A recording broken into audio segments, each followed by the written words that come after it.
Bon, et puis enfin, le quatrième chapitre, c'est le chapitre des tentatives de suicide et des suicides sur les lieux de travail. Suicide jusque sur les lieux du travail. Important, ça n'existait pas autrefois.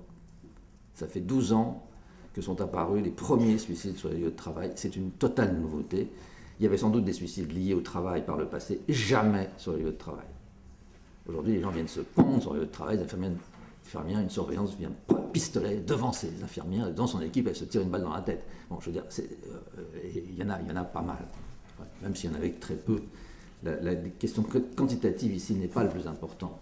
Le plus important, c'est qu'il y a quelque chose qui, certainement à travers ces suicides, vient marquer une rupture à l'intérieur du monde du travail, et puisque vous vous intéressez à la médiation, donc fondamentalement à la question du lien social, mais mieux encore du vivre ensemble, de la convivialité, effectivement, il y a une rupture très grave, qui est marquée par l'apparition de ces suicides, et dont on ne prend pas la mesure comme il faudrait, à mon avis. Enfin, voilà.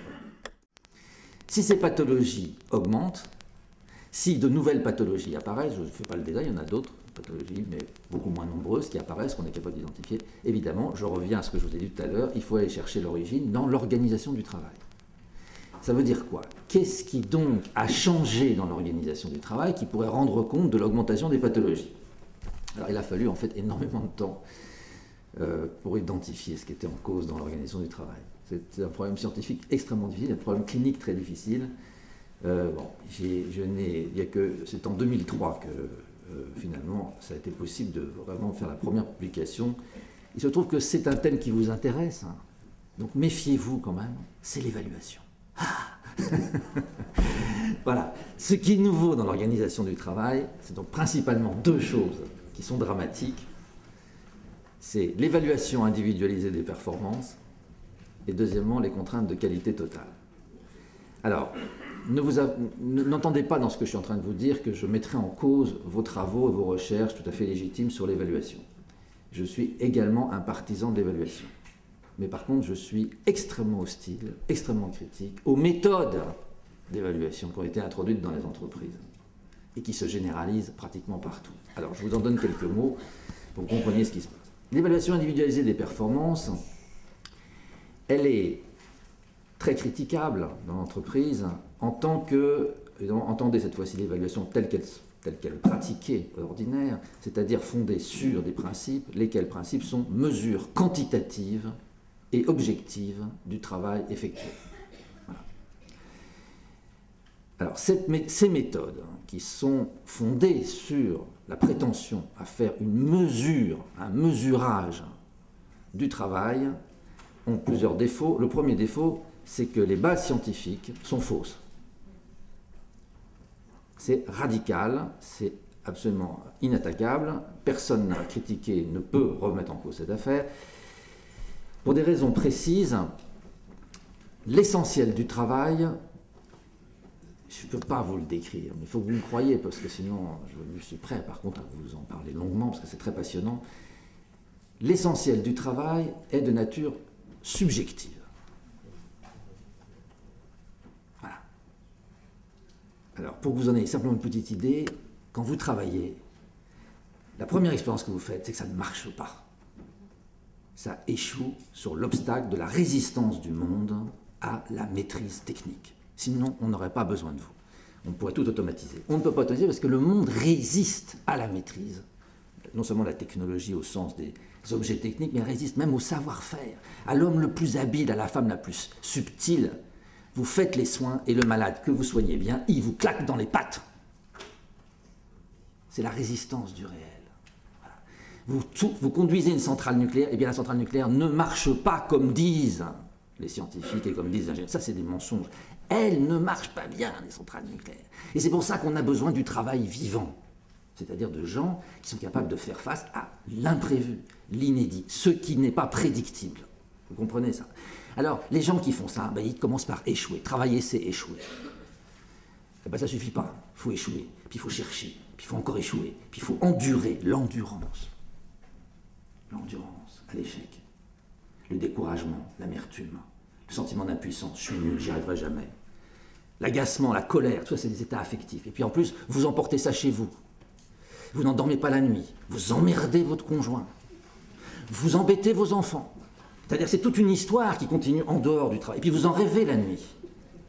Mais si vous ne faites pas ça, vous ne serez jamais un bon médiateur.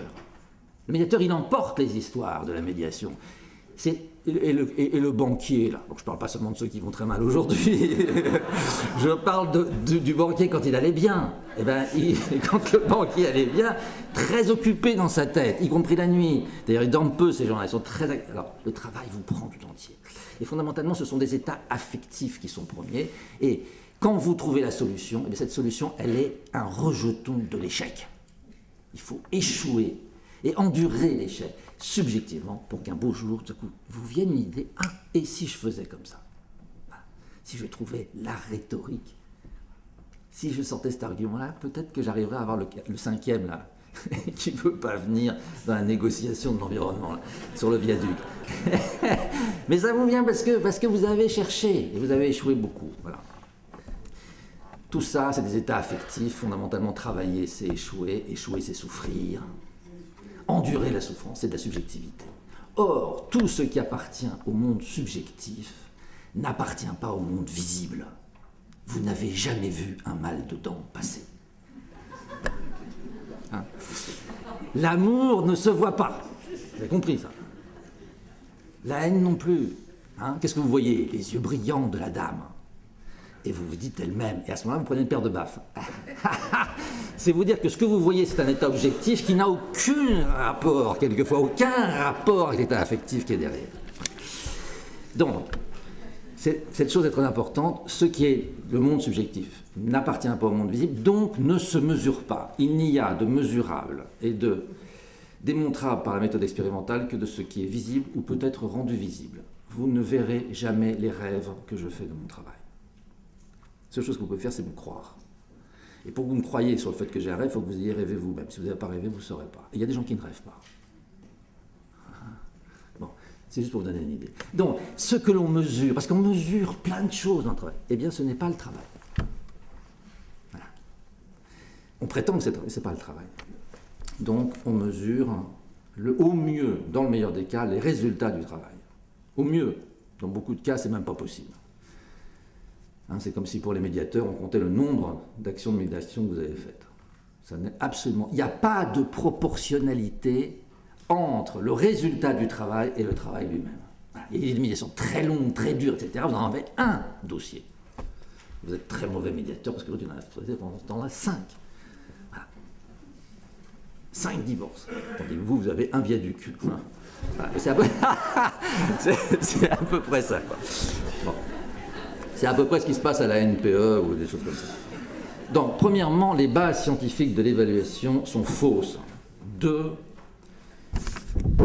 L'évaluation individuelle des performances, en accordant un privilège démesuré à l'évaluation individuelle, nuit à la fin, je n'ai pas le temps de vous le montrer, mais je pourrais vous le montrer, nuit à ce qu'on appelle la coopération, c'est-à-dire au travail collectif.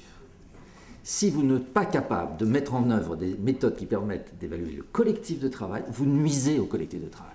Et le problème de l'évaluation individuelle, c'est qu'elle nuit effectivement à la coopération et elle dégrade la qualité. Troisièmement, l'évaluation individuelle des performances crée la concurrence généralisée entre les gens. Il suffit d'ailleurs de mettre une prime pour les mettre en concurrence, ça suffit, mais si en plus vous commencez à les menacer dans le cas où il n'y aurait pas l'évaluation convenable d'être éventuellement mis au placard ou peut-être licencié, très vite, les conduites changent. Et de la simple concurrence, on passe à la concurrence déloyale. Les gens se font des crocs en jambes, font de la rétention d'informations, donnent des tuyaux pourris, font des croche-pieds. Enfin, c'est-à-dire là, ça devient très vite un état épouvantable, c'est-à-dire que vous avez une déstructuration rapide de la loyauté et de la confiance entre les gens. C'est chacun pour soi. Et tant pis pour l'autre. Les coups sont permis. Avec des mots d'ordre comme « c'est la guerre économique », qui est une métaphore que les gens ont malheureusement pris pour la vérité. C'est une métaphore, c'est pas une guerre. Pas du tout. Enfin, en attendant, en assénant constamment ces choses, la guerre, ça veut dire la fin justifie les moyens, tous les moyens sont permis, et c'est ce que les gens, évidemment, comprennent assez vite.